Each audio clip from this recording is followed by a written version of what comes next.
হরে কৃষ্ণ। সকল বৈষ্ণবের চরণে আমার প্রণাম। ধন্যবাদ জয়েন করার জন্য আজকে আমাদের চৈতন্য চরিতামৃত ক্লাসে, যেটা সাপ্তাহিকভাবে আমরা করার চেষ্টা করি। আমরা চৈতন্য চরিতামৃতের আদি লীলাতে আছি, আদি লীলার দ্বিতীয় অধ্যায়ে। আম, দ্বিতীয় অধ্যায়ে আজকে আমরা কত নম্বর শ্লোক থেকে পড়বো? 75, রাইট? 75। তো শুরুতে আমরা জয় রাধা মাধবের মঙ্গলাচরণ দিয়ে শুরু করছি। জয় রাধা মাধব কুঞ্জ বিহারী, জয় রাধা মাধব কুঞ্জ বিহারী, জয় গোপীজন বল্লভ গিরিবরধারী, জয় গোপীজন বল্লভ গিরিবরধারী, যশোদানন্দন ব্রজজন রঞ্জন, যশোদানন্দন ব্রজজন রঞ্জন, যমুনা বনচারী, যমুনা বনচারী, জয় রাধা মাধব কুঞ্জ বিহারী, জয় রাধা মাধব কুঞ্জ বিহারী। হরে কৃষ্ণ হরে কৃষ্ণ, কৃষ্ণ কৃষ্ণ হরে হরে, হরে রাম রাম, রাম রাম হরে হরে, হরে কৃষ্ণ কৃষ্ণ, কৃষ্ণ কৃষ্ণ হরে হরে, হরে রাম রাম, রাম রাম হরে হরে। জয় প্রভুপাদা, প্রভুপাদা, প্রভুপাদা, জয় প্রভুপাদা, জয় জয় প্রভুপাদ, প্রভুপাদ, প্রভুপাদ, জয় জয় প্রভুপাদ। নিতাই গৌরা হরি বল, হরি বল, হরি বল, নিতাই গৌরা হরি বল, নিতাই গৌরা হরি বল, হরি বল, হরি বল, নিতাই গৌরা হরি বল। ওম অজ্ঞানতিমিরান্ধস্য জ্ঞানাঞ্জনশলাকায় চক্ষুর্মিলিতং येन তস্मै শ্রীগুরুবে নমঃ। শ্রীচৈতন্য মনোভীষ্টাং স্থাপিतं যেন ভূতলে স্বয়ং রূপ কদা মह्यं দদাতি স্বপদান্তিকं। বন্দেऽহং শ্রীগুরু শ্রীযুতপদকমলং শ্রীগুরুণ বৈষ্ণবাংশ্চ শ্রীরূপং সাগ্রজাতং সহগণ রঘুনাথান্বিতং তং সজীবং সাদ্বৈতং সাবধূতং পরিজন সহিতং কৃষ্ণ চৈতন্য দেবং শ্রী রাধা কৃষ্ণ পাদান সহগণ ললিতা শ্রী বিশাখান্বিতাংশ্চ নমোऽয়ং বিষ্ণুপাদায় কৃষ্ণপ্রস্থায় ভূতলে শ্রীমতে ভক্তিবেদান্ত স্বামিনীতি নামিনে। নমস্তে সরস্বতী দেবে গৌরবাণী প্রচারিণে নির্বিশেষ শূন্যবাদী পাশ্চাত্য দেশতারিণে। বাঞ্ছাকল্পতরুভ্যশ্চ কৃপা সিন্ধুভ্যেব চ পতিতানাং পাবনে ভো বৈষ্ণবে ভো নমো নমঃ। নমো মহাবদন্নায় কৃষ্ণ প্রেম প্রদায়তে কৃষ্ণায় কৃষ্ণ চৈতন্য নামনে গৌরে তিষ্ঠে নমো নমঃ। অনার্পিতম চরিম চিরাত করুণাবতীর্ণ কলো समर्पयितम् उन्नत उज्ज्वल रसं स भक्ति श्रिया। हरे पुरात सुंदरा दुति कदम्ब संदीपि दशदरिदय कंदर स्फुरद बसचिनंदन आजनुलंबिता भुजा कनकवदाता संकीर्तन कपीतर कमलायताक्ष विश्वम्भर द्विज भार जुग धर्मपाल वंदे जगत प्रिया जगत कारगणपतिर्नाव পঞ্চতত্মাকাম কৃষ্ণাম ভক্ত রূপ স্বরূপকাম ভক্তাবতারম ভক্তাখ্যাম নমামি ভক্ত শক্তিকাম। জয় শ্রী কৃষ্ণ চৈতন্য প্রভু নিত্যানন্দ শ্রী অদ্বৈত গদাধর শ্রীবাসাদি গৌর ভক্তবৃন্দ। হরে কৃষ্ণ কৃষ্ণ কৃষ্ণ হরে হরে, হরে রাম রাম রাম হরে হরে, হরে কৃষ্ণ কৃষ্ণ কৃষ্ণ হরে হরে, হরে রাম রাম রাম হরে হরে, হরে কৃষ্ণ কৃষ্ণ কৃষ্ণ হরে হরে, হরে রাম রাম রাম হরে হরে। জয় জয় শ্রী চৈতন্য জয় নিত্যানন্দ, জয় দ্বৈত চন্দ্র জয় গৌর ভক্ত বৃন্দ। জয় জয় শ্রী চৈতন্য জয় নিত্যানন্দ, জয় দ্বৈত চন্দ্র জয় গৌর ভক্ত বৃন্দ। জয় জয় শ্রী চৈতন্য জয় নিত্যানন্দ, জয় দ্বৈত চন্দ্র জয় গৌর ভক্ত বৃন্দ। শ্রী শ্রী চৈতন্য চরিতামৃত কি জয়, শিল প্রভুপাদ কি জয়, তাই গৌর প্রেমানন্দে হরি হরি বল। ওকে, আমি যে আপনাদেরকে মঙ্গলাচরণটা পাঠিয়েছি সবার কাছে নাই প্রিন্ট আউট, তো যখন আগে আমি মঙ্গলাচরণটা করি সাথে সাথে করবেন, নাহলে তো মুখস্থ হবে না, রাইট? মঙ্গলাচরণটা সাথে সাথে করবেন, দেখে দেখে করবেন, হ্যাঁ, দেখে করছি দেখে। মাতাজি, হ্যাঁ, করছি মাতাজি আপনার সাথে। যারা যারা করেন নাই তাদেরকে বলছি, করলে আস্তে আস্তে মুখস্থ হয়ে যাবে। ঠিক আছে, তাহলে আমরা গত ক্লাসের প্রশ্নগুলো দিয়ে শুরু করছি।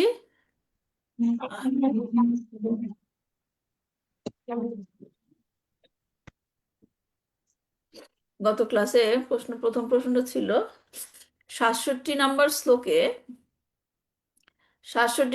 শ্লোকটা কোথা থেকে না হয়েছে এবং এই শ্লোকটিকে কি বলা হয়।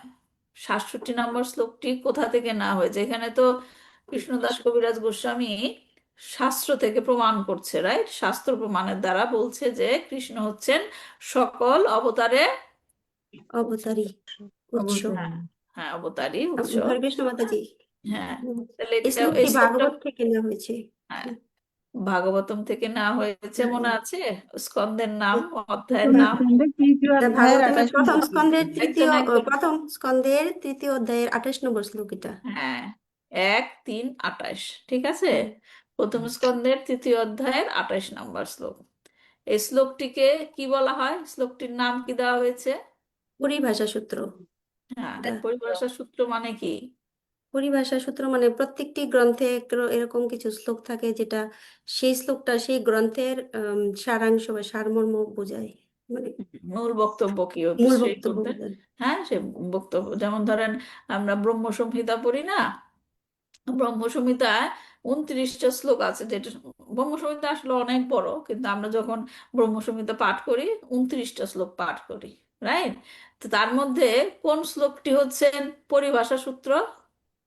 কোন ভাষাটা, কোন শ্লোকটা পরিভাষা সূত্র? প্রথম শ্লোক। গোবিন্দমাদি পুরুষম। গোবিন্দামানন্দ পুরুষম তো সব শ্লোকেই আছে, কিন্তু প্রথম শ্লোকটা হচ্ছে পরিভাষা সূত্র কি? ঈশ্বর পরম ঈশ্বর কৃষ্ণ পরম কৃষ্ণ সচ্চিদানন্দ বিগ্রহ সচ্চিদানন্দ বিগ্রহ আনন্দ বিগ্রহ নাদিরাদি আদি গোবিন্দ গোবিন্দ সর্বকারণ কারণ। সর্বকারণ সর্বকারণের কারণ। কারণম। হ্যাঁ, এটা হচ্ছে ব্রহ্ম সংহিতার পরিভাষা সূত্র বলা হয়, লোকনাথ গোস্বামী মহারাজ বলেছেন আর কি, লোকনাথ স্বামী মহারাজ। তাহলে আর আমরা গীতার গীতার পরিভাষা সূত্রের কথাও শিখেছিলাম, রাইট? মনে আছে না? গীতার পরিভাষা সূত্রগুলো কোনটা? গীতার 8 থেকে 11। 700টি। হ্যাঁ, 8 থেকে 11। কোন অধ্যায়ের? দশম অধ্যায়ে। দশম হ্যাঁ, অধ্যায়। 10 অধ্যায়। দশম 10 অধ্যায় অধ্যায়। 8 থেকে 11। আমাদের আমাদের এখানে মন্দিরে এক মাতাজি ক্লাস দিচ্ছিল এই 4টা শ্লোকের উপরে, তাই জন্য মনে রাখার জন্য তিনি সহজ উপায় বলে দিয়েছেন। হ্যাঁ, আমাদের চ্যান্টিং বিটে কয়টা কয়টা বিট থাকে? আমাদের চ্যান্ট করি, চ্যান্টিং বিটে কয়টা বিট থাকে? 108টা। 16টা না? 108টা। 108টা থাকে, 16 থাকে কি করে? 16টা। 16 মালা না, জপ করে। 16 20। থাকে কি করে? 16 তো কম, 108টা, তার মানে কি 108। 108। দশম অধ্যায়ের 8 হুম। নম্বর শ্লোক থেকে শুরু করে 11 নম্বর শ্লোক। এটা হচ্ছে ইজি ইজি মনে রাখার জন্য মাতাজি বলেছিল। যাই হোক, তাহলে কি 67 নম্বর শ্লোকটা এখানে কি এতে চামসা কালাম পুংসা কৃষ্ণস্তু ভগবান স্বয়ং ইন্দ্রারি ব্যাকুলম লোকং বিনয়ন্তি যুগে যুগে। এটা হচ্ছে কি শ্রীমদ্ ভাগবতমের পরিভাষা পরিভাষা সূত্র। সূত্র। গুড। পরিভাষা সূত্র। তারপর এই শ্লোকে এতে শব্দটির অর্থ কি? এই শ্লোকের মূল বক্তব্য কি? সুচিত্রা মাতাজি বলেন, এই শ্লোকে এতে শব্দটির অর্থ কি? এতে শব্দ হচ্ছে এই সমস্ত অবতারেরা। হ্যাঁ, আর এই শ্লোকের মূল বক্তব্য কি? শ্রীকৃষ্ণ হচ্ছেন স্বয়ং সকল ভগবানের উৎস। সকল ভগবানের, ভগবান তো না একটা। মানে মানে স্বয়ং ভগবানের উৎস। হুম, স্বয়ং মানে স্বয়ং শ্রীকৃষ্ণ শ্রীকৃষ্ণ হচ্ছেন স্বয়ং সমস্ত অবতারের উৎস। সকল অবতারের মানে উৎস। উনাকে বলতে দেন, সুচিত্রা মাতাজিকে বলতে দেন, আপনি বলেন, কমফোর্ট ফিল করে বলেন শ্রীকৃষ্ণ মানেটা কি? হচ্ছেন স্বয়ং স্বয়ং মানে স্বয়ং কি? ভগবানের হ্যাঁ, স্বয়ং গুছায় বলতে পারতেছি না আসলে।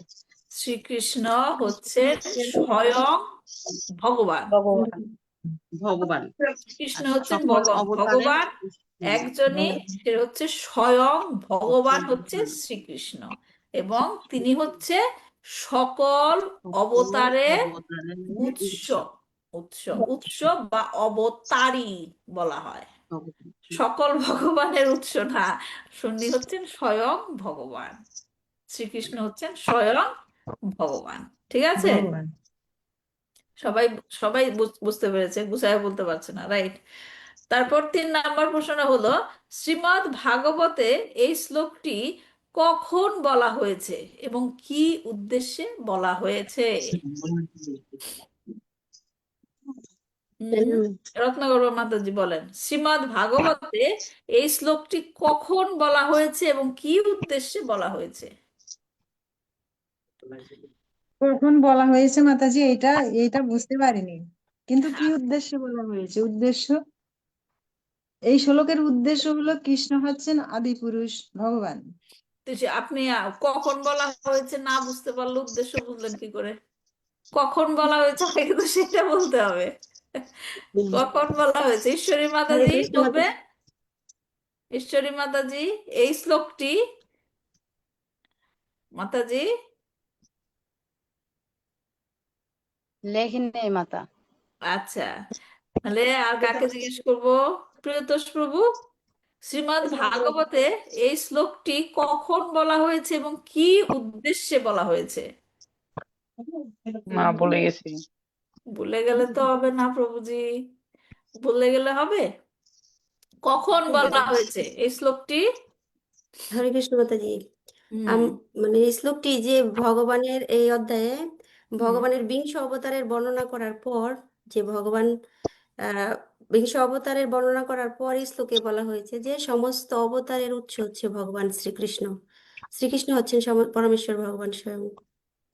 এখানে বিংশ বিংশ ভগবানের বিংশ অবতার, বিংশ অবতারের বিংশ অবদান। আচ্ছা, যাই হোক, আমি বলে দিচ্ছি, শ্রীমদ্ ভাগবতের শ্লোকটি বলা হয়েছে ভগবানের সকল অবতারের কথা বলা হচ্ছিল। ভগবানের সকল মানে সকল কয়টা অবতার। অবতার? টোটাল 22টা অবতারের কথা উল্লেখ আছে, কিন্তু ও, আসলে ভগবানের অবতার হচ্ছে আনলিমিটেড, রাইট? তো ভগবানের এখানে 22টা অবতারের কথা উল্লেখ আছে। 19 এবং 20 নম্বরে, 19 নম্বর হচ্ছে ভগবান শ্রীকৃষ্ণের কথা বলরাম। বলা হয়েছে, ও, আর 20 নম্বরে হচ্ছে বলরামের কথা। বলরাম। হ্যাঁ, যাই হোক, 19 এবং 20 তাদের কৃষ্ণ এবং বলরামের কথা বলা হয়েছে। তো এখন কি উদ্দেশ্যে বলা হয়েছে এই শ্লোকটি? সকল অবতারের কথা বর্ণনা করার পরে বলছে যে কৃষ্ণস্থ কৃষ্ণই স্বয়ং হচ্ছে ভগবান। সকল ভগবান। স্বয়ং ভগবান। যদিও অবতারের লিস্টে কৃষ্ণের নাম আছে, কিন্তু তারপরও বলা হচ্ছে কি কৃষ্ণস্থ ভগবান স্বয়ং। স্বয়ং। এটা আমরা আজকে আরেকটা ব্যাখ্যা দিয়ে তিনি বুঝিয়েছেন, সেটা আমরা পড়বো।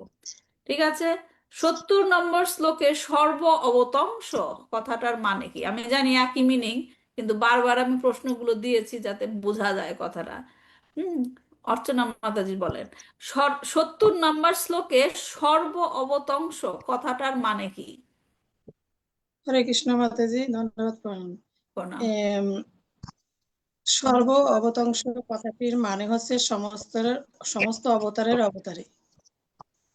সমস্ত অবতারের অবতারী। অবতারী। সমস্ত অবতারের অবতারী হচ্ছে কে? কার কথা বলা হচ্ছে? ভগবান শ্রী শ্রীকৃষ্ণ ভগবান শ্রীকৃষ্ণের কথা বলা হচ্ছে। তারপর 71 এবং 72 এই দুইটা শ্লোক, মানে এখানে যে উল্লেখ করা হয়েছে বলা হচ্ছে কারা বলছে 71 এবং 72। হরে কৃষ্ণ কৃষ্ণ মাতাজি। হ্যাঁ, বলেন বলেন মাতাজি, চম্পকলতা মাতাজি বলেন। 71 এবং 72 নম্বর শ্লোকটি পূর্বপক্ষ মানে বিরুদ্ধ পক্ষ বলেছে। বিরুদ্ধ পক্ষ কারা? বিরুদ্ধ পক্ষ মানে কি? বিরুদ্ধ পক্ষ মানে কি? পূর্ব পক্ষ মানে কি? শুধু বললে তো হবে না। বিরুদ্ধ পক্ষ, যারা না, বিরুদ্ধ পক্ষ কারা? যারা ভগবানকে মানে না। যারা মনে করে যে ভগবান, এখানে বিরুদ্ধ মানে না তা ঠিক না, এখানে বলছে যারা, যে সমস্ত মানুষরা বলছে নারায়ণ হচ্ছে ভগবান, নারায়ণ। কৃষ্ণ হচ্ছেন অবতার, কৃষ্ণ হচ্ছেন নারায়ণের অবতার, তাদেরকে বলা হচ্ছে এখানে বিরুদ্ধ পক্ষ। হ্যাঁ, তো বিরুদ্ধ পক্ষরা এইভাবে বলছে যে তুমি তোমার ব্যাখ্যা বলছো ঠিক আছে, কিন্তু আসলে নারায়ণই হচ্ছে ভগবান। হ্যাঁ, তার কৃষ্ণদাস কবিরাজ গোস্বামী যাই বলছে তারা সেটা মানছে না। তারপর 73 নম্বর শ্লোকে কুতর্কানুমান কথাটার অর্থ কি, কেন তা বলা হয়েছে? কুতর্কানুমান। তাপসী হরে কৃষ্ণ। মাতাজি, আরে চম্পকলতা মাতাজির অ্যাকাউন্টে আমাদের মাধবী মাতাজি ঢুকে গেছে। মাধবী মাতাজি, আমরা একসাথে আচ্ছা ঠিক আছে, বলবেন, আপনি বলেন। আচ্ছা, কুতর্ক মানে মিথ্যা যুক্তি। হুম। কুতর্ক করা মানে না, আমার প্রশ্ন ছিল কুতর্কানুমান এই কথাটার অর্থ কি? মানে কুতর্ক মানে মানে তর্ক করা, আর হ্যাঁ, অনুমান অর্থ করা। অনুমান কি? নিজের মানে ধারণা। একটা অনুমান কথা বলার কি, ধারণা করা। হ্যাঁ, এখন কুতর্ক বলা হচ্ছে কেন? মানে ওই যে কুতর্ক অযথা তর্ক করে ভগবান, মানে স্বয়ং সেটা হচ্ছে মানতে তর্ক চাচ্ছে। না, সেটা হচ্ছে তর্ক, কিন্তু কুতর্ক বলা হয়েছে কেন? কু কথাটা লাগানো হয়েছে কেন মানে বলেন? ভালো না জিনিসটা। কুতর্ক, কু কথাটার মানে কু লাগানো হয়েছে কেন, কে বলবেন? মাতাজি এখানে ভক্ত ব্যাখ্যাকারদের বলা হয়েছে। আচ্ছা আচ্ছা, কৃষ্ণ কৃষ্ণ মঞ্জু মাতাজি বলতে যাচ্ছে কু মানে না কি। না না, উনি বলছেন, না না উনি বলছেন, বলুন। না, উনি প্রশ্নের উত্তর দিয়েছে, আপনাকে বললাম, আপনি বলেন। উনি বলছে যে মানে এখানে বিরুদ্ধ পক্ষ যারা, তারা হলো বলতে চাইছে যে নারায়ণ ভগবান আর কৃষ্ণ অবতার। তো এটা হলো অযথা তর্ক করছে ওরা। মানে এগুলো সমস্ত শাস্ত্র অনুযায়ী সব মানে সায়েন্টিফিক হিসাবে প্রমাণ সাপেক্ষ, কিন্তু তাও তর্ক করে যাচ্ছে, সেই জন্য এদের বলছে যে এটা হলো কুতর্ক, এই হ্যাঁ। আননেসেসারি, এবং এটা তাদের নিজেদের ধারণা, হুম, মনগত ধারণা, তারা যেটাকে নিজের মনের মধ্যে ধারণা করে নিয়েছে সেটাকেই স্থাপন করতে চাইছে, সেই জন্য হ্যাঁ, বলছে এটা কুতর্ক করে কোনো হ্যাঁ, লাভ নেই। হ্যাঁ, গুড। তার মানে কু বলা হচ্ছে কারণ এটা শাস্ত্রের প্রমাণের বিরুদ্ধে, শাস্ত্র প্রমাণের বিরুদ্ধে। আর অনুমান মানে হচ্ছে মন গড়া, মনের মধ্যে যেটা আমি আসলো বলে দিলাম, সেখানে কোনো শাস্ত্রের ব্যাখ্যা নেই। ঠিক আছে সবাই, ভালো হয়েছে, গুড গুড হয়েছে, থ্যাংক ইউ সবাইকে। তো এখন আমরা আহ আলোচনায় চলে যাই। সে আমি শ্লোকটা শেয়ার করছি। পরে শেষ।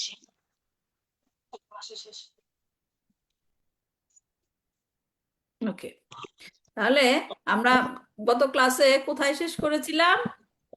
এই শ্লোক দিয়ে না, 74 নম্বর শ্লোকে কি বলা হয়েছিল যে কৃষ্ণদাস কবিরাজ গোস্বামী এখন এই যে পূর্বপক্ষরা যে কুতর্কানুমান করছে, হ্যাঁ, সেটাকে খণ্ডন করছে। আচ্ছা, সবাই একটু মিউট করে রাখবেন না, আমার ক্লাসের সময় একটা ব্যাকগ্রাউন্ড নয়েজ, কাউকে যখন প্রশ্ন করবো তখন উত্তর দিবেন আনমিউট করে, অথবা কিছু বলতে চাইলে আপনারা আনমিউট করে বলতে পারেন। হ্যাঁ, তো এখন কৃষ্ণদাস কবিরাজ গোস্বামী কি করছেন, পূর্ব পক্ষদের যে কুতর্কানুমান সেটা খণ্ডন করার জন্য দ্বিতীয় শাস্ত্র প্রমাণ নিয়েছেন। প্রথমে তিনি কোথা থেকে নিয়েছেন? শ্রীমৎ ভাগবতম ভাগবত থেকে। থেকে। আর পরবর্তীতে কোথা থেকে এখন তিনি নিচ্ছেন? একাদশী তত্ত্ব, একাদশী তত্ত্ব থেকে তিনি নিয়েছেন। এবং সেখানে বলা হয়েছে কি, উদ্দেশ্যের আগে বিধেয় উল্লেখ করা উচিত নয়, কেননা তার ফলে সেই বাক্যের আশ্রয় থাকে না এবং তাই তার প্রতিষ্ঠা হয় না।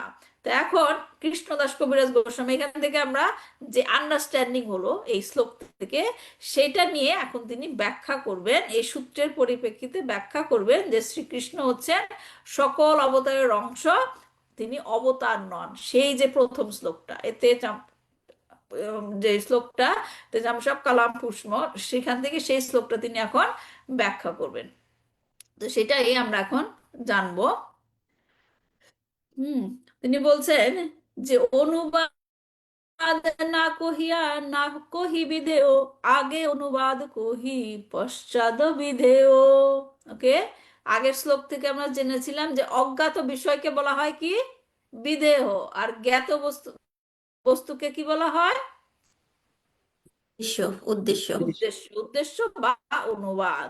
তা এখন বলছে অনুবাদ বা উদ্দেশ্য উল্লেখ না করে বিধেয় উল্লেখ করা হয় না, তাই আগে উদ্দেশ্য উল্লেখ করে তারপরে বিধেয় সম্বন্ধে বলা হয়। উদ্দেশ্য বিধেয় এই দুইটা জিনিস তো বুঝতে পেরেছেন, রাইট? এই দুইটা জিনিস বুঝতে পারলে শ্লোকটা বুঝতে পারবেন এখন। তারপর বলছে বিদেহ কহিয়ে তারে যে বস্তু অজ্ঞাত, অনুবাদ কহি তারে যেই হয় জ্ঞাত। পাঠকের কাছে বাক্যের যে অংশ অজ্ঞাত তাকে বলা হয় বিদেহ, এবং যে অংশ জ্ঞাত তাকে বলা হয় অনুবাদ বা কি, উদ্দেশ্য। এখন তার মানে কি বোঝা গেল, যে উদ্দেশ্য বা অনুবাদ হলো যা জ্ঞাত বা জানা হয়েছে। জ্ঞাত কথাটা মানে কি, যেটা আমি জানি, জানা আছে। আর বিদেহ মানে যেটা জানা নাই। হ্যাঁ, উদ্দেশ্য সম্বন্ধে আমি জানবো, সেটা হচ্ছে দেহ, যেটা জানা নাই। তা এখন এই যে সূত্রটা, এই যে আন্ডারস্ট্যান্ডিংটা, এখান থেকে কৃষ্ণদাস কবিরাজ গোস্বামী এখন উদাহরণ দিয়ে বলছেন। কি বলছে, জৈছে কহি এই বিপ্র, বিপ্র অনুবাদ ইহার বিদেহ পাণ্ডিত্য। মানে এখানে যে একটা লাইন নিল, আমরা এর আগে শিখেছিলাম না, উদ্দেশ্য এবং বিদেহ একটা বাক্যের অংশ, রাইট? শিখেছিলাম না, একটা বাক্যের মধ্যে কি থাকে, উদ্দেশ্য থাকে এবং বিদেহ থাকে। ঠিক আছে, এখন তিনি এখানে কৃষ্ণদাস কবিরাজ গোস্বামী একটা বাক্য বললেন। কি বললেন, দৃষ্টান্ত স্বরূপ বলা যায় এই বিপ্র পণ্ডিত, একটা বাক্য বললেন তিনি। এই বাক্যে বিপ্র হচ্ছে অনুবাদ এবং পাণ্ডিত্য হচ্ছে তার বিদেহ। বোঝা যাচ্ছে তো আমার কথা? হ্যাঁ, এই বাক্যে তিনি বলছেন যে এই হচ্ছে পরম পণ্ডিত। হ্যাঁ, বিপ্রত্ব বিখ্যাত আর তার পাণ্ডিত্য অজ্ঞাত, অতএব বিপ্র আগে পাণ্ডিত্য পশ্চাৎ। যেহেতু মানুষটি বিপ্র, তাই তার বিপ্রত্ব সম্বন্ধে সকলেই জ্ঞাত, কিন্তু তার পাণ্ডিত্য সম্বন্ধে সকলে জ্ঞাত নয়। অতএব আগে মানুষটির পরিচয় প্রদান করে পরে তার গুণের কথা, গুণ এখানে কি, পাণ্ডিত্য বলা হয়েছে। তাহলে এখানে উদাহরণটা কি বলেছে, যে এই বিপ্র পরম পণ্ডিত। বিপ্র মানে কার কথা বলা হয়, বিপ্র মানে অর্থ কি, ব্রাহ্মণ। মানে ব্রাহ্মণ, হ্যাঁ, দ্বিজ। তো এখানে কি বলছে, এই ব্রাহ্মণ একজন, ঠিক আছে, এই বিপ্র একজন পরম পণ্ডিত। এখানে ব্রাহ্মণ পরিচয়টি হচ্ছে উদ্দেশ্য, যেটা সকলে জানে। বুঝতে পারছেন? এই বিপ্র কথাটা এখানে হচ্ছে সকলেই জানেন যে তিনি ব্রাহ্মণ। কিভাবে, যেমন তার অ্যাটায়ার দেখে বুঝতে পারে, সে পৈতা পড়েছে, রাইট? সে পৈতা পড়েছে, তাই সে ব্রাহ্মণ। কিন্তু একজন ব্রাহ্মণ হলেই সে কিন্তু পণ্ডিত নয়। একটা ব্রাহ্মণ হলেই সে পণ্ডিত নয়, কিন্তু পণ্ডিত কিনা তা হচ্ছে সকলের কাছে অজ্ঞাত। বুঝতে পারছেন কথাটা? একজন লোককে ব্রাহ্মণ আমি দেখলেই বুঝতে পারি, কিন্তু এই লোকটি পণ্ডিত কিনা সেটা আমি জানি না, রাইট? তার মানে তিনি ব্রাহ্মণ, এই পরিচয়টা হচ্ছে উদ্দেশ্য। এবং তিনি যে একজন পণ্ডিত এটা আমি এখনো জানি না, সেটা হচ্ছে কি বিদেহ। বিদেহ। বিদেহ।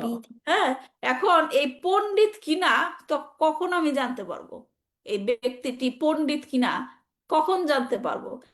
যে তার নাকি তার তারপরে পাণ্ডিত্য দেখেছে, জেনেছে, সে যদি এসে বলে যে এই ব্রাহ্মণটা একজন পণ্ডিত, তখন আমি জানবো যে এই ব্রাহ্মণটা একজন পণ্ডিত। পণ্ডিত। বুঝতে পেরেছেন কথাটা? যিনি জানেন যে সে একজন পণ্ডিত, যিনি তার পাণ্ডিত্য সম্বন্ধে জানেন, তাহলে এখানে উদ্দেশ্য কি? তিনি একজন ব্রাহ্মণ। হ্যাঁ, এবং বিদেহটা কি? তিনি একজন পণ্ডিত। পণ্ডিত। এবং সেটা আমি বিদেহ কখন জানলাম? পরে জানলাম। কিভাবে পরে জানলাম? যে জেনেছে সে আমাকে বলে বলছে। বলেছে। বোঝা গেছে কথাটা? হ্যাঁ, তার মানে এখান থেকে তিনটা পয়েন্ট আমরা এই একাদশী তত্ত্ব থেকে জানছি। একটা হচ্ছে কি? উদ্দেশ্য, যা যা নাকি সবাই জানে। 2 নাম্বার কি? বিদেহ। বিদেহ, যা অজ্ঞাত, অজ্ঞাত। পরে জানা হবে। এবং 3 নাম্বারটা কি? এই অজ্ঞাত বিষয়টা আমি জেনেছি, যে নাকি জ্ঞাত হয়েছে। হুম। রাইট? যিনি জেনেছে তার কাছ থেকে আমি জেনেছি। 3টা পয়েন্ট মনে রাখবেন, তাহলে ওই শ্লোকটা বুঝতে পারবেন। তাহলে এই যে বলা হচ্ছে যিনি বিষয়টা জানেন তার কাছ থেকে আমার জানতে হবে, এটা হচ্ছে কৃষ্ণের ইনস্ট্রাকশন। বুঝতে পারছেন? যে নাকি জেনেছে তার কাছ থেকে আমার জানতে হবে, এটা হচ্ছে কৃষ্ণের ইনস্ট্রাকশন। কোথায় বলা হয়েছে? উপদেক্ষান্তি দেজ্ঞানাম জ্ঞানিনাস তত্ত্বা দর্শিনা। যিনি বলেছেন না, যার কাছে জানতে যাও, কার কাছে? গুরুর কাছে জানতে যাও, কারণ তিনি পরম সত্যকে জেনেছি। জেনেছে। তাহলে 3টা পয়েন্ট। উদ্দেশ্য এটা এটা কোথা থেকে না হয়েছে? কোনটা? এই যে পণ্ডিতকে এই যে বললেন গুরুর কাছ থেকে যে শ্লোকটা বললেন, এটা তো বিখ্যাত শ্লোক ভগবদ গীতার চার তাহলে নম্বর ভগবত অধ্যায় 4 নম্বর অধ্যায়ের তাদ্বিদ্ধি পণিপাতে না পরিপ্রশ্নে না সেবয়া। তো এটা তো আচ্ছা, বাট এটা অন্যটা বললেন না? অন্য হ্যাঁ, একটা তারপরে 2 লাইন হচ্ছে উপদেক্ষান্তি তে জ্ঞানাম জ্ঞানিনাস্তত্ত্বা দর্শিনা। আচ্ছা, চার 4 নম্বর নম্বর হচ্ছে। 4 নম্বর অধ্যায় 34 নম্বর শ্লোক। Okay, thank you hmm. So much. হ্যাঁ, তাহলে কি হলো? 3টা পয়েন্ট: উদ্দেশ্য, বিধেয়, এবং কি? যে যে জানে জেনেছে তার কাছ থেকে তার কাছ জেনেছি। থেকে জানতে হবে। ওকে, এখন আমরা বুঝতে চাই, দেখি পরবর্তীতে কি বলছে। তো এখানে আহ, এই ব্যাখ্যাকে সামনে রেখে কৃষ্ণদাস কবিরাজ গোস্বামী পরবর্তীতে সেটার ব্যাখ্যা দিবেন যে কৃষ্ণ অবতার, তিনি কৃষ্ণ অবতার নন, তিনি স্বয়ং ভগবান, এবং তিনি নারায়ণের অবতার নন। হ্যাঁ, তাহলে পরবর্তী শ্লোকে কি বলছে? তৈছেইহ অবতার সব হইল জ্ঞাত।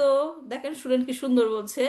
তৈছেইহ অবতার সব হইল জ্ঞাত, কার অবতার? এই বস্তু অবিজ্ঞাত। মানে তেমনি এইখানে এই সমস্ত অবতারের সম্বন্ধে জ্ঞাত হওয়া গেল, সব অবতার সম্বন্ধে জানলাম। হ্যাঁ, কিন্তু তারা যে কার অবতার সেই বিষয়টি অজ্ঞাত থেকে গেল। বুঝতে পারছেন এখানে কোনটা উদ্দেশ্য এবং কোনটা বিদেহ? সমস্ত অবতারের কথা যখন আমি জানলাম, সেগুলো হচ্ছে কি? উদ্দেশ্য। উদ্দেশ্য। হ্যাঁ, কিন্তু কার অবতার সেইটা আমি যখন জানি না, সেটা কি? বিদেহ। বিদেহ। বিদেহ। হ্যাঁ, তারপর এবার এখন কৃষ্ণদাস কবিরাজ গোস্বামী সেই ভাগবতমের সেই শ্লোকে ফিরে গেলেন, যে এতে চাংসা কালা পুংস কৃষ্ণস্তু ভগবান স্বয়ং। এই লাইনটি আসলে মেইন। হ্যাঁ, তিনি আবার সেই শ্লোকে ফিরে গেলেন যেখানে সমস্ত অবতারের কথা উল্লেখ করা হয়েছে, যেখানে সমস্ত অবতারের কথা বলা হয়েছে যারা নাকি সকলের কাছে জ্ঞাত, কিন্তু অবতারগুলি কার থেকে এসেছে এটা হচ্ছে অজ্ঞাত, যা হচ্ছে বিদেহ। তো একটি বাক্যে যেমন উদ্দেশ্য এবং বিধেয় দ্বারা সম্পূর্ণ, মানে বিধেয় দ্বারা সম্পূর্ণ হয়, ঠিক তেমনি অবতারের উৎস জানা ছাড়া সমস্ত অবতারের কথা জানাটা সম্পূর্ণ হয় না। ঠিক আছে? সমস্ত কিছু বর্ণনা করার শেষে উপসংহারে যেটা বলা হয় সেইটা হলো গুরুত্বপূর্ণ। যেমন ধরেন, একটা পুরো ক্লাস আপনি শুনলেন, ক্লাসের মধ্যে সমস্ত কিছু বর্ণনা হলো, তারপর লাস্টে গিয়ে যে জিনিসটা ব্যাখ্যা করা হলো, একটা সেন্টেন্সে বলে না সামারি, সামারি। আমরা আজকে কি শিখলাম, যেমন ধরেন আমাদের কালকে আমরা ভাগবতম ক্লাসে আহ, নতুন অধ্যায় শুরু করেছি, তার আগে আমরা আগের অধ্যায় কি শিখেছি অল্প করে বলেছি না? হ্যাঁ, তো সেটা যেটা উপসংহার, সেটা হচ্ছে কি গুরুত্বপূর্ণ। উপসংহারে গিয়ে কি কি বলা হচ্ছে। তাই এই যে সমস্ত অবতারের কথা বলার পর উপসংহারে কি বলল?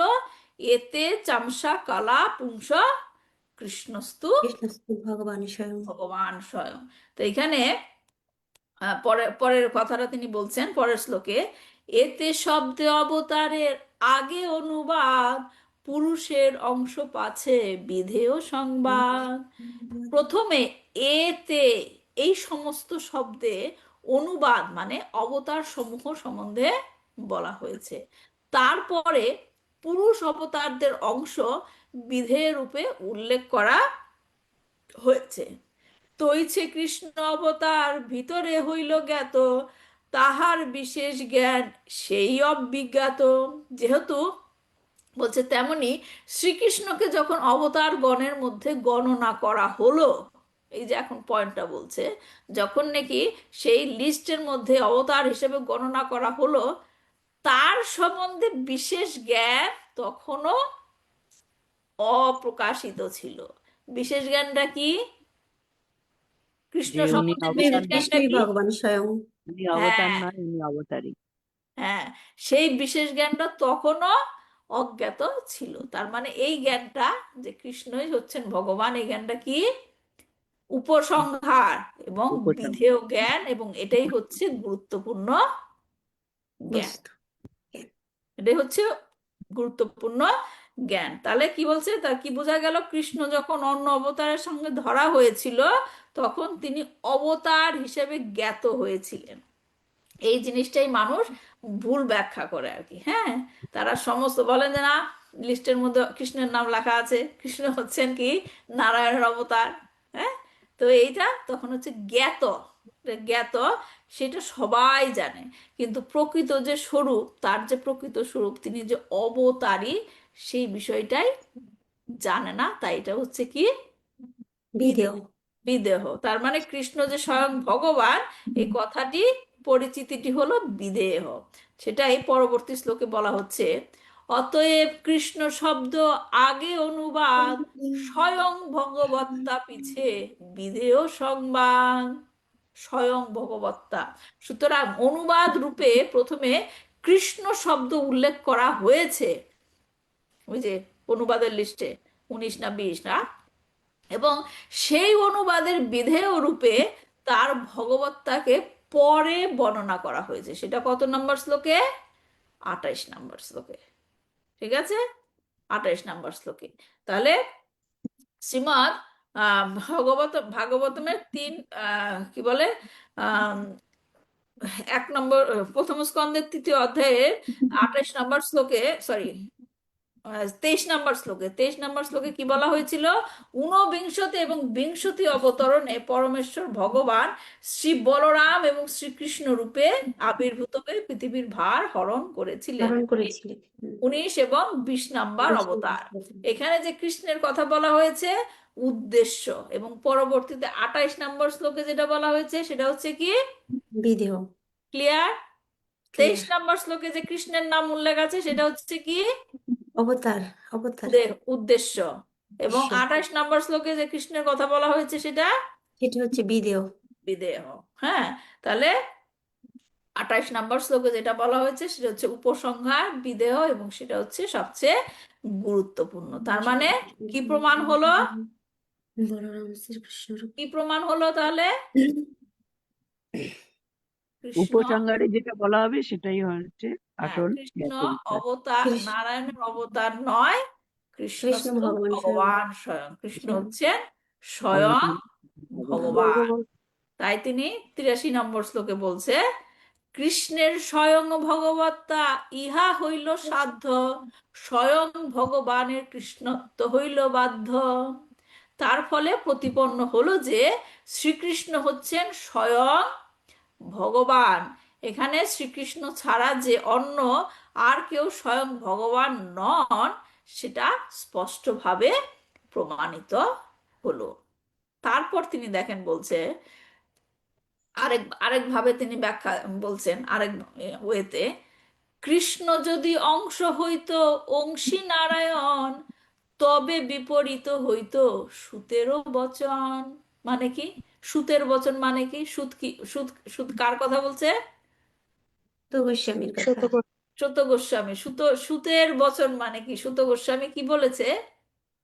কৃষ্ণ ভগবান স্বয়ং। কৃষ্ণ ভগবান। তাহলে বলছে শ্রীকৃষ্ণ যদি অংশ হতেন, আপনারা যে বলছেন যে শ্রীকৃষ্ণ হচ্ছেন কি নারায়ণের অংশ, শ্রীকৃষ্ণ যদি অংশ হতেন এবং নারায়ণ যদি হতেন তার অংশী, তাহলে তো শিলসুত গোস্বামীর উক্তিটি বিপরীত হতো। তার মানে সে যা বলছে সেটা তো ঠিক না। হ্যাঁ, তাহলে সুত গোস্বামী কি বলেছেন? শ্রীকৃষ্ণ হচ্ছেন স্বয়ং ভগবান। আর কৃষ্ণদাস কবিরাজ গোস্বামী বলছেন কৃষ্ণ যদি নারায়ণের অংশ হতেন, তাহলে তো সুত গোস্বামীর কথা বিপরীত হতো।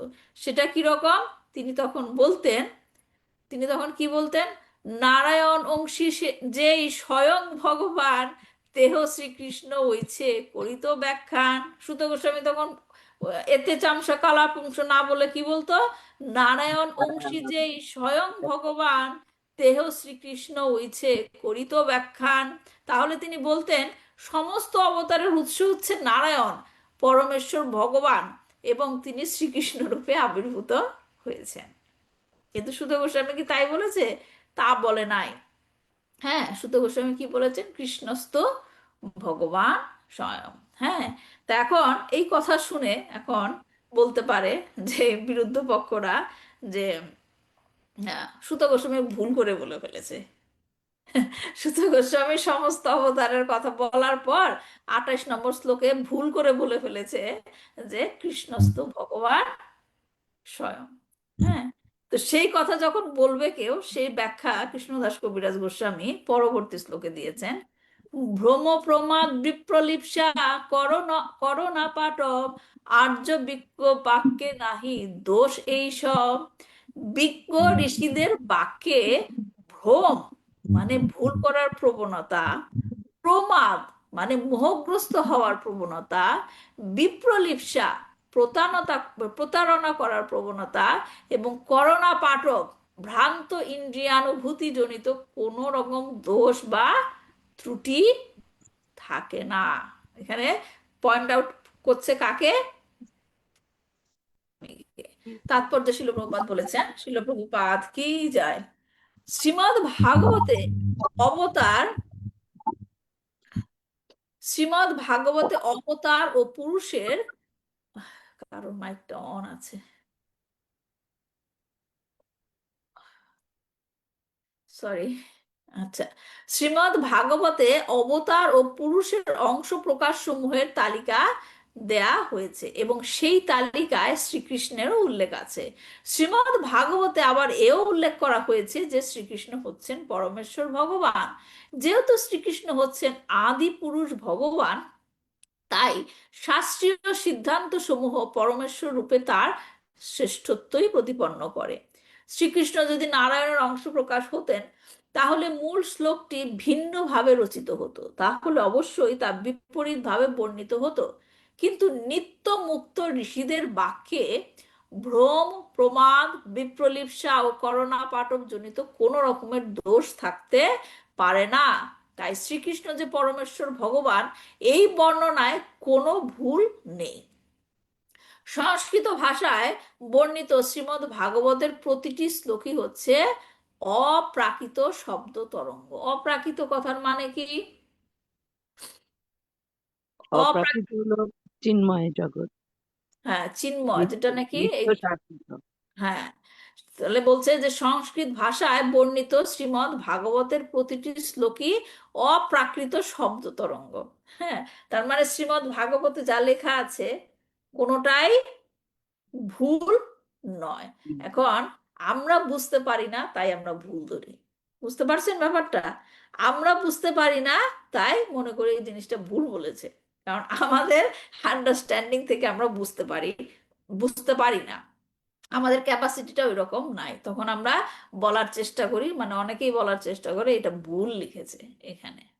হ্যাঁ, তো কিন্তু শ্রীমদ্ ভাগবতের প্রতিটি শ্লোকই হচ্ছে অপ্রাকৃত শব্দ তরঙ্গ। পূর্ণরূপে ভগবত তত্ত্ব উপলব্ধি করার পর শিল ব্যাসদেব শ্রীমদ্ ভাগবতম রচনা করেছেন। তাই শ্রীমদ্ ভাগবতের প্রতিটি উক্তি অভ্রান্ত, কেননা শিল ব্যাসদেবের মতো নিত্যমুক্ত ঋষির রচনায় কোনো ভুল থাকতে পারে না। আর ব্যাসদেব কার অবতার? স্বয়ং ভগবান ভগবান শ্রীকৃষ্ণ। শ্রীকৃষ্ণ। হ্যাঁ, এবং তার রচনায় কোনো ভুল থাকতে পারে না।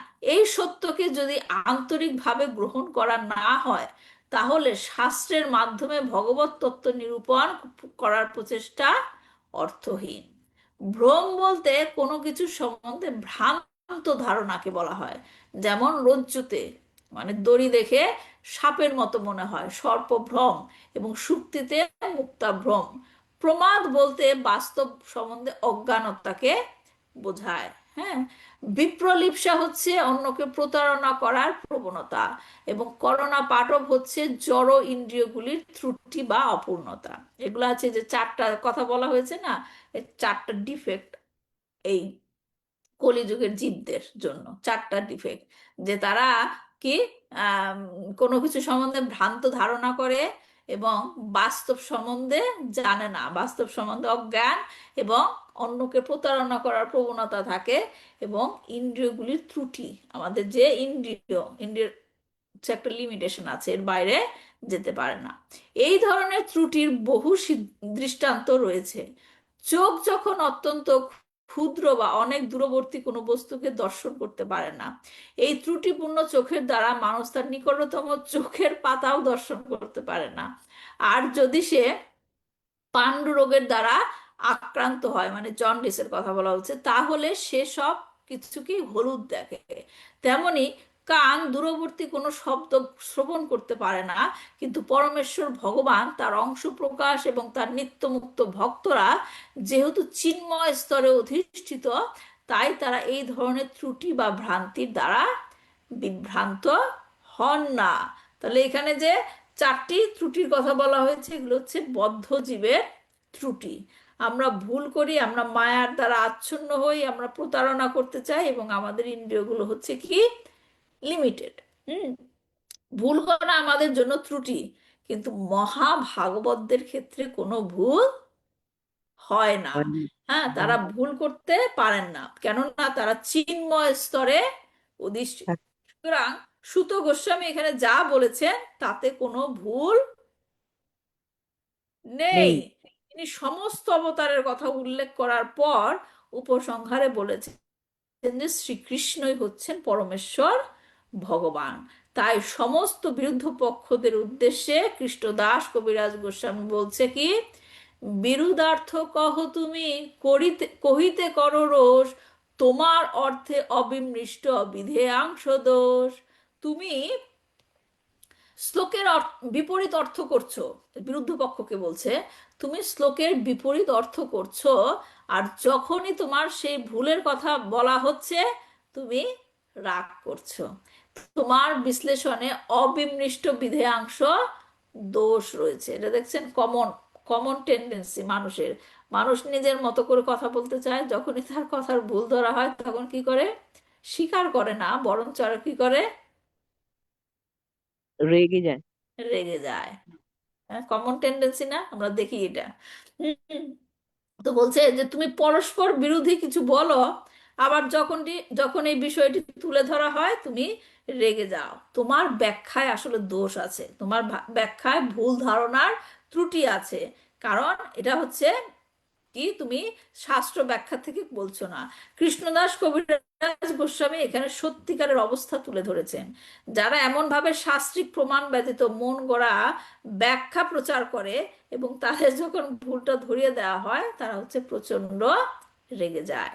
তাদেরকেই তিনি বলছেন, তুমি এই শ্লোকের ব্যাখ্যা দিচ্ছ যা শাস্ত্র প্রমাণের বিরুদ্ধে, তাই তোমার ব্যাখ্যায় ত্রুটি আছে।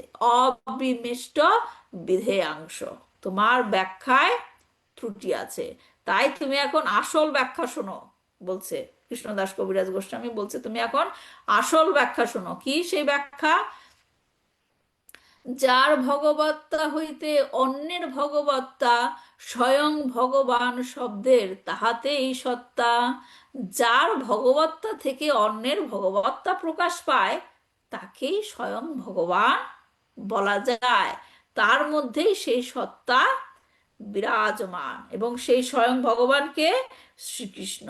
ভগবান শ্রীকৃষ্ণ তার সমস্ত অবতারদের তাহলে কিভাবে বোঝা যায়? তিনি বলছেন যে এখানে কি, যার ভগবত্তা হইতে অন্যের ভগবত্তা, অন্য মানে এখানে কাদের কথা বলা হচ্ছে? অন্য অবতারের। অবতার অন্য অবতারদের কথা বলছে। হ্যাঁ, যার ভগবত্তা হইতে অন্যের ভগবত্তা, স্বয়ং ভগবান শব্দের তাহাতেই সত্তা। তার মধ্যে সে সমস্ত সত্তা বিরাজমান। তাহলে এখানে ভগবান এবং তার অবতারদের কথা বলা হচ্ছে। সেখানে সে নিচে পরবর্তী শ্লোকে উদাহরণ দিয়ে বলছে, দ্বীপ হইতে জ্বলছে বহু দ্বীপেরও জ্বলন, মূল এক দ্বীপ তাহা করিয়ে গণন। হ্যাঁ, এটা হচ্ছে ব্রহ্ম সংহিতা থেকে শ্লোকটা তিনি উল্লেখ করেছেন। একটি দ্বীপ থেকে যখন অন্যান্য বহু দ্বীপ প্রজ্বলিত হয়, সেই প্রজ্বলনকারী সেই তখন প্রজ্বলনকারী সেই দ্বীপটিকে মূল দ্বীপ বলে বিবেচনা করা হয়। প্রথম প্রথম দ্বীপটাকে বলছে মূল দ্বীপ। হ্যাঁ, তাৎপর্যে শ্রীল প্রভুপাদ বলছে যে ব্রহ্ম সংহিতায় বিষ্ণু তত্ত্ব বা পরম ভগবত তত্ত্বকে দ্বীপের সঙ্গে তুলনা করা হয়েছে, কারণ ভগবানের থেকে উদ্ভূত সমস্ত প্রকাশ তাদের উৎস মূল আদি পুরুষের সঙ্গে সর্বতোভাবে সমান।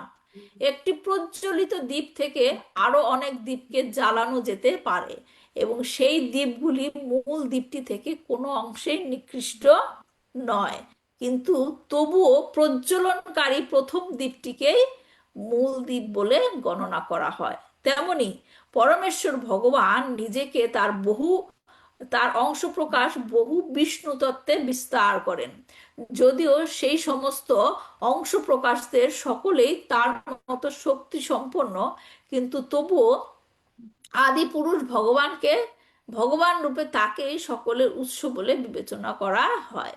এই দৃষ্টান্তের মাধ্যমে ব্রহ্মা ও শিব দুই গুণাবতারের প্রকাশও কি বিশ্লেষিত হয়েছে। শিল জীব গোস্বামীর মতে সম্ভস্ত তমোধিষ্ঠানত্বা কজ্জলময় সূক্ষ্ম দ্বীপ ও শিখা স্থানীয়স্য ন তথা সাম্যম।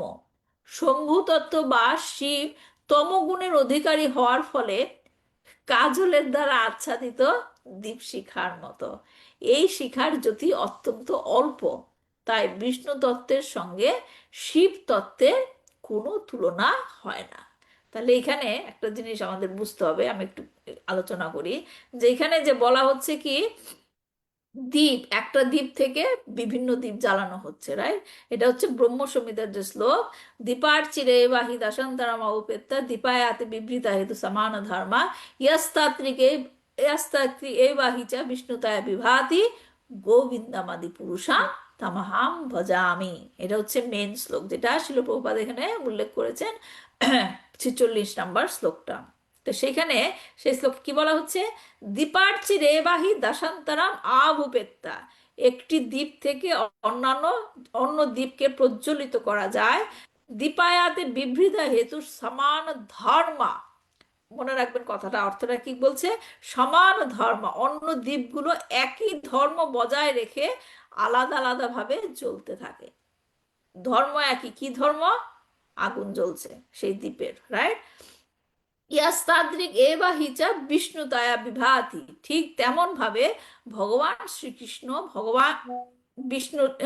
বিষ্ণুর দ্বারা নিজেকে অনেক প্রকাশে প্রকাশিত করেন। সেই আদি পুরুষ গোবিন্দকে আমি প্রণাম নিবেদন করি। তাহলে স্বয়ং ভগবান এবং তার অবতার বা প্রকাশ সম্বন্ধে এখানে অনেকে বলতে পারেন যে মাতাজি, যখন নাকি একটা দ্বীপ থেকে অন্য দ্বীপে জ্বালালাম, তাহলে জ্বললে তো সব দ্বীপই একই লাগে দেখতে, তাহলে প্রথম দ্বীপটাকে আমি আলাদা করব কি করে, রাইট? সূক্ষ্ম একটা পার্থক্য আপনি লক্ষ্য করবেন। প্রথম দ্বীপটা যখন জ্বলছে, একদম জ্বালালেন, 6-7টা দ্বীপ জ্বালালেন, রাইট? লাস্টের দ্বীপটার সাথে বা অন্যান্য দ্বীপটার সাথে সেই যে শিখাটা, শিখাটা কি একই বড় হয় প্রথম দিকে দেখতে গেলে? প্রথম দ্বীপের শিখাটা একটু বড় হয়। প্রথম শিখাটাই বড় হয়। সেইটারই ব্যাখ্যা লঘু লঘু ভাগবতামৃততে বলা হয়েছে, যদিও এই রূপগুলি পরমেশ্বর ভগবানের প্রকাশ হওয়ার কারণে সম্পূর্ণ, এই যে বলছে সমান ধর্ম, হ্যাঁ সম্পূর্ণ, তবুও এর শক্তি সম্পূর্ণরূপে প্রকাশ হয় না। হ্যাঁ, মানে প্রথম দ্বীপটার থেকে পরের দ্বীপটার শিখাটা একটুখানি হলেও ছোট থাকে, আস্তে আস্তে অন্য দ্বীপগুলো একটু ছোট থাকে। তাহলে ভগবানের এই বিস্তৃত রূপে অংশ বলা হয় কারণ এটি সর্বদা শক্তির একটা ক্ষুদ্র অংশ প্রদর্শন করে। অন্যান্য দ্বীপগুলি কি রিপ্রেজেন্ট করছে এখানে? বিভিন্ন অবতার, মানে বিভিন্ন বিভিন্ন শক্তি বিভিন্ন বা হ্যাঁ অবতারের বিভিন্ন শক্তি। অবতার আর কি, অন্য অবতারই বলি আমি। তাহলে কি ক্ষুদ্র ক্ষুদ্র যেগুলো করছে অবতার, এবং তার পূর্ণ শক্তি সমস্ত অবতারের মধ্যে দেওয়া হয়নি। এক একটা অবতার, অবতার কাদের বলা হয়? যারা বিশেষ কোনো কারণে অবতারিত হয়।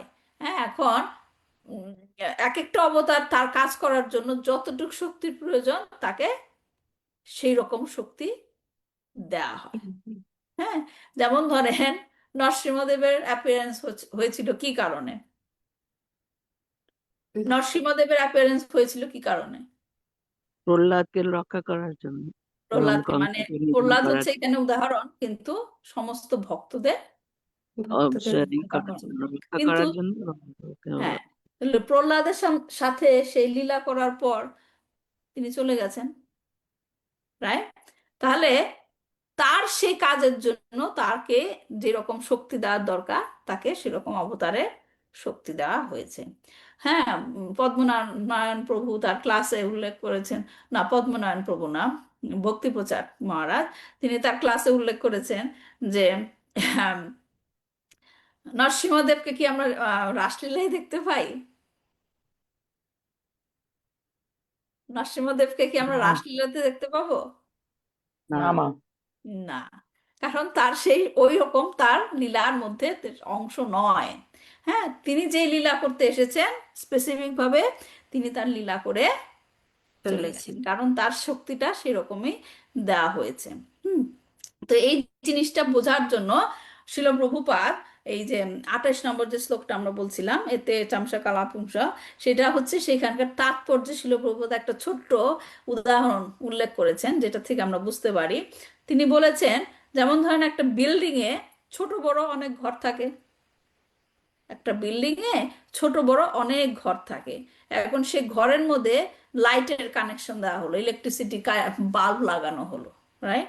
তো এখন বাল্বটা কত শক্তি সম্পন্ন হবে, কত ওয়াটের বাল্ব দিব, সেটা কিসের উপর ডিপেন্ড করে দিব? বলেন, কত ওয়াটের বাল্ব দিব? বেশি ওয়াটের বাল্ব দিব যাতে বেশি আলো হয়, রাইট? এখন আমরা কত ওয়াটের বাল্ব লাগালে ঘরটা ঠিক থাকবে সেটার উপর কিসের উপর ডিপেন্ড করব? আমাদের নিজেদের উপর ডিপেন্ড করবে যে আমরা কতটা চাই, কিরম ভাবে আর কতটা আলো চাই। সেটা তো আমরা লাগাবো না, কিন্তু হ্যাঁ, ঘরটা আপনি বিল্ডিং এ ঢুকলেন, বিভিন্ন ঘর, রাইট? হ্যাঁ, বিভিন্ন ঘরের কি কি কেমন ধরনের কত ওয়াটের বাল্ব লাগাবেন সেটা কিসের উপর ডিপেন্ড করবে? ওই যে মানে মেইন ঘরটা মিটারের কতটুকু উপর ওটা বড় কতটা এরিয়াটা, রুমের হ্যাঁ, উপর, রুমের উপর ঘরটা কতটুক বড়। ছোট ঘরের জন্য কতটুকু ছোট ওয়াট দিলেই হবে, বড় হুম, ঘরের জন্য বড় ওয়াট দিলেই হবে, তাই না?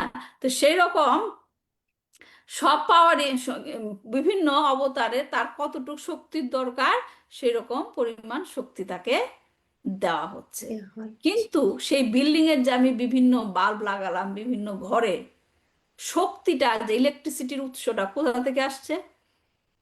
মেইন সুইচ থেকে। মেন সুইচ মেইন থেকে, মিটার। Power house. তো এখানে সেই রকমই উদাহরণটা সেই রকমই আমাদের বুঝতে হবে যে বিভিন্ন অবতার আসছে, বিভিন্ন অবতারের মধ্যে তাকে শক্তি দেওয়া হচ্ছে, কিন্তু শক্তির উৎস কোনটা? ভগবান শ্রীকৃষ্ণ ভগবান। ভগবান শ্রীকৃষ্ণ। তার মানে সমস্ত পাওয়ার। অবতারের শক্তিগুলো কোত্থেকে আসে? পরমেশ্বর ভগবান শ্রীকৃষ্ণের কাছ থেকে। তার মানে পরমেশ্বর ভগবানকে শ্রীকৃষ্ণ, শ্রীকৃষ্ণ এবং অন্য সবাই কি?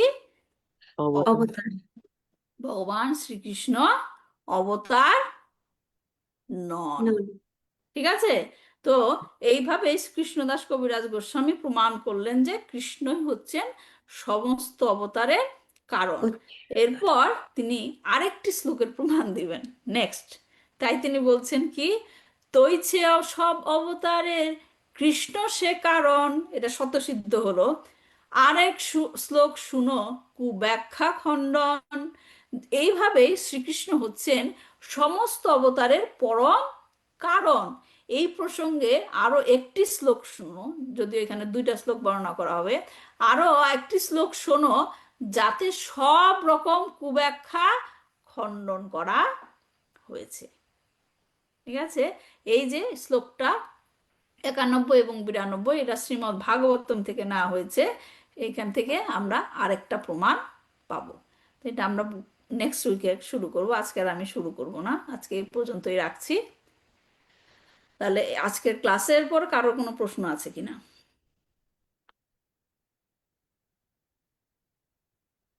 বোঝা গেছে আজকে বিষয়টা? যদিও একই বিষয় কিন্তু বিভিন্ন ব্যাখ্যার দ্বারা প্রমাণ করা হচ্ছে, রাইট? আজকে মেইনলি আমরা শিখেছি কি আহ উদ্দেশ্য বিদেহ, উদ্দেশ্য বিদেহ, রাইট? হ্যাঁ, উদ্দেশ্য বিদেহ ব্যাপারটা বোঝা গেছে? উদ্দেশ্য বিদেহ হ্যাঁ ব্যাপারটা মাতাজি, উদ্দেশ্য হচ্ছে যেটা আমরা জানি, জ্ঞাত। যারা কথা বলছে না তাদেরকে জিজ্ঞেস করছি, উদ্দেশ্য বিদেহ মানে কি বলে? হরে কৃষ্ণ মাতাজি, হ্যাঁ বলে। যেটা আমরা জানি না সেটা হলো বিদেয়, আর যেটা জানি সেটা উদ্দেশ্য। গুড, এই তো। তাহলে আমরা এখানে এই ব্যাখ্যার দ্বারা আমরা কিভাবে আপনি যদি এখন কাউকে যদি আসে আপনাকে বলে, মাতাজি আরে আপনি ভাগবতম পড়েন নাই, ভাগবতমের লেখা আছে যে কৃষ্ণ হচ্ছেন নারায়ণের অবতার, তখন আপনি কিভাবে প্রমাণ বলবেন? কি বলবেন বলেন? আপনি বলছেন তো, সুন্দর করে বলছেন উদ্দেশ্য বিধেয়ের কথা, তখন আপনি কিভাবে ব্যাখ্যা করবেন বলেন? কৃষ্ণ নারায়ণের অবতার, এটা আমার আমি জানতেছি আর কি, জানলাম যে হ্যাঁ, হ্যাঁ, ভগবানের আপনি জেনেছেন, অবতার। এখন ওই ওই লোককে কিভাবে জানাবেন যে এসে আপনাকে চার্জ করবে, যে আপনাকে বলবে? কিভাবে বলবেন যে তুমি পুরো অধ্যায়টা পড়ো, হ্যাঁ, শুধু অর্ধেক পড়ে বলো না। এখানে দেখো, তুমি যে বলছো নারায়ণের অবতারের কৃষ্ণ, সেটা লেখা আছে 23 নম্বরে, কিন্তু পরের গুলো পড়ো, পরের শ্লোকে গিয়ে দেখো 28 নম্বর শ্লোকে গিয়ে বলা হয়েছে কৃষ্ণস্তু ভগবান স্বয়ং।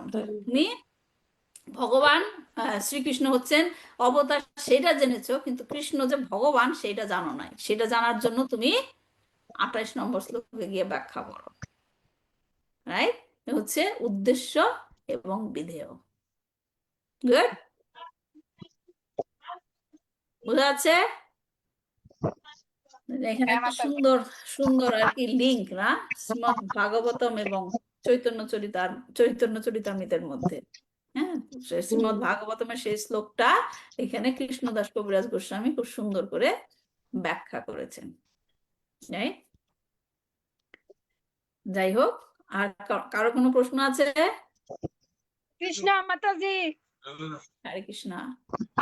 হরে জানার কৃষ্ণ। কথা হ্যাঁ, আমরা সবার মাঝ থেকে একটু জানতে চাই, মানে ওই যে আমরা ওই যে পাঠ করার আগে যে মানে রাধা মাধবটা গাই, এটা যদি না গাইয়া মানে যে গৌরী একটা ভজন গাওয়া হয়, এটা কি হইব না হইতো না, না রাধা মাধব গাইতে হইব?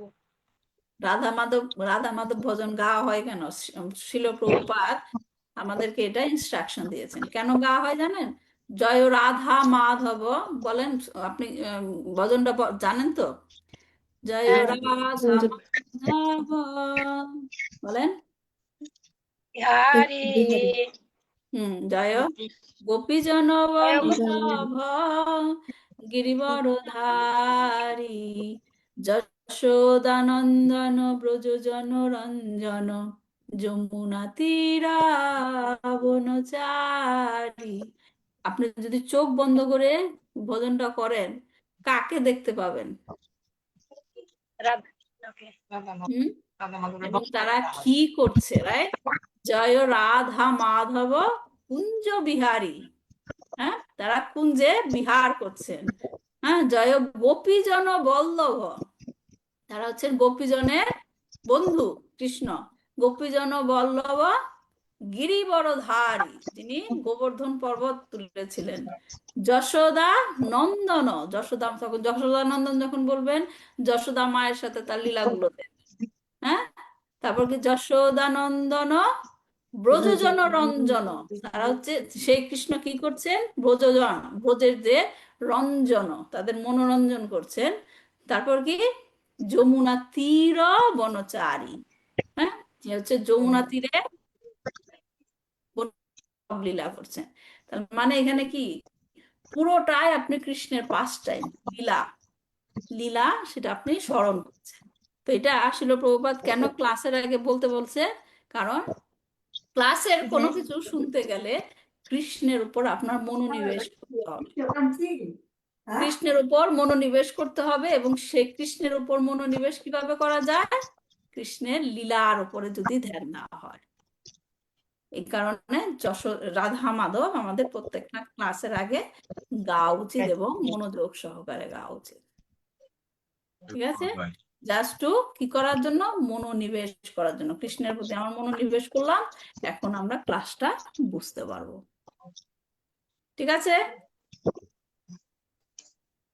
ওকে। তাহলে আর কেউ কোনো প্রশ্ন না থাকলে রাখছি তাহলে না, আজকে। হরে কৃষ্ণ মাতাজি, এখন তো আমরা জানতে পারলাম যে ভগবান শ্রীকৃষ্ণ হচ্ছেন সমস্ত অবতারের অবতারী, মানে হুম, শ্রীকৃষ্ণ স্বয়ং ভগবান। তাহলে কি আমরা যে ভগবানের যে অবতারের আরাধনা করার দরকার নেই, শুধু একমাত্র কি আমরা ভগবান শ্রীকৃষ্ণকে আরাধনা করব? বিষ্ণু তত্ত্ব সকল একই একই প্ল্যাটফর্মে সকলকে আরাধনা করা উচিত। হ্যাঁ, এটা হচ্ছে ইষ্ট দেবতার মতো। আপনি যেমন ধরেন হনুমান, হনুমান কিন্তু স্বয়ং রামকেই শুধুমাত্র উপাসনা করতেন। তিনি যখন কৃষ্ণের কাছে গিয়েছিলেন, কৃষ্ণের সাথে তার দেখা হয়েছিল, কিন্তু তার অভিলাষ ছিল তুমি আমাকে রাম রূপে দর্শন দাও, রাম রূপে দর্শন দাও। তো এখন যে আপনি যে রকম ভাবে তাকে আহ ভজনা করতে চান, যেই রূপে আপনি ভজনা করতে চান, সে কিন্তু বিষ্ণু তত্ত্বের সবাই এক। এই যে বললো না, বিষ্ণু তত্ত্ব রূপে তুমি প্রকাশ পেয়েছো। কিন্তু আমাদের জিনিসটা জানতে হবে যে উৎসটাকে, ভগবান শ্রীকৃষ্ণ। হ্যাঁ, যেই রূপে তাকে চাবেন, সে সেই রূপে এসে আপনার কাছে, আপনার ভজন, আপনার যাই করেন আপনি, সে সেই রূপে এসে আপনাকে সেভাবে গ্রহণ করবে। হচ্ছে বিষ্ণু তত্ত্ব। হরে কৃষ্ণ মঞ্জু মাতাজি। আরেকটা জিনিস হলো যে আমরা যে যেমন হনুমান রামচন্দ্রকে চেয়েছিলেন, রামচন্দ্র সেই লোকেই উনি গিয়েছিলেন। তো আমরা যদি নারায়ণকে পুজো করি বৈকুণ্ঠে যাব, কিন্তু আমাদের আসল উদ্দেশ্য যেটা উনি বললেন, কৃষ্ণই আমাদের মানে সমস্ত অবতার এবং অবতারী, উনি অবতারী। তো আমরা কৃষ্ণ প্রেম চাই, সেই জন্য আমরা যদি গোলকধামে যেতে চাই তাহলে আমাদের কৃষ্ণেরই ভজনা করা উচিত। আর যেমন গাছের গোড়ায় জল দিলে সমস্ত গাছটা নারিষ্ট হয়, সেরকম কৃষ্ণকে ভজনা করলে ওনার আন্ডারে সমস্ত দেব দেবতা, ওনার থেকেই উৎস, এই উনি উৎস, এবং ওনার থেকেই সমস্ত ওনারা এসেছেন, তো ওনারাও সন্তুষ্ট হয়ে যাবেন। তো আমাদের কৃষ্ণ সেবাটাই মেইন আর কি। এটাই তো। হ্যাঁ, সেটাই, যে কৃষ্ণের অবতার সবাই থাকে বৈকুণ্ঠে। বৈকুণ্ঠের বিভিন্ন রকমের বিভিন্ন ধরনের বৈকুণ্ঠ আছে, এবং কৃষ্ণ সেখানে নারায়ণ রূপে বিভিন্ন রূপে থাকেন, সেখানে থাকেন। হ্যাঁ, তো ঐশ্বর্য। আমাদের আসলে এই কলিযুগে আমরা যে যেই রকম যত রকমের, যে আমাদের কোয়ালিটিটা আসলে কম, আমাদের কোয়ালিফিকেশন কম কৃষ্ণের কাছে চলে যাওয়ার। তাই হচ্ছে কি আমাদেরকে, যে আমরা ভগবানকে, কৃষ্ণের, আমি একটা ক্লাসে শুনেছিলাম পদ্মনারায়ণ প্রভু ক্লাসে, তিনি বলেছেন যে আমরা রাধা কৃষ্ণ রূপে তাকে ভজনা করি, কিন্তু আমাদের যে কোয়ালিফিকেশন অনুসারে সেটা হচ্ছে নারায়ণ আমাদের ভজনাটা গ্রহণ করেন। আমাদের যে আমরা ওয়ার্শিপ করি, যাই করি, নারায়ণ এবং লক্ষ্মী গ্রহণ করেন। কিন্তু তার মানে এই না যে আমরা কৃষ্ণ রূপে কৃষ্ণকে ভজনা করব না, রাইট? কৃষ্ণকেই ভজনা করব, কিন্তু তিনি নারায়ণ রূপে সেটা গ্রহণ করেন, কারণ আমাদের পিউরিফিকেশন লেভেলটা এখনো ওরকম হয়নি।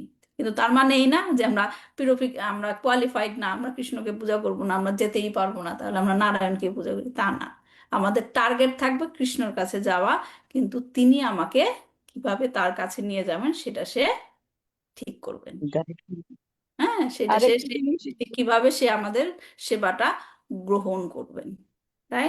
কিন্তু বারবার শিল প্রভুপাদ এটা বুঝিয়ে দিয়েছেন যে বিষ্ণু তত্ত্ব সকল এক। বিষ্ণু তত্ত্বে মানে ভজনা করা, উপাসনা করা এক, তাই। এখন আপনার ইষ্টদেব হিসেবে আপনি যেভাবে যেভাবে ভজনা করতে চান।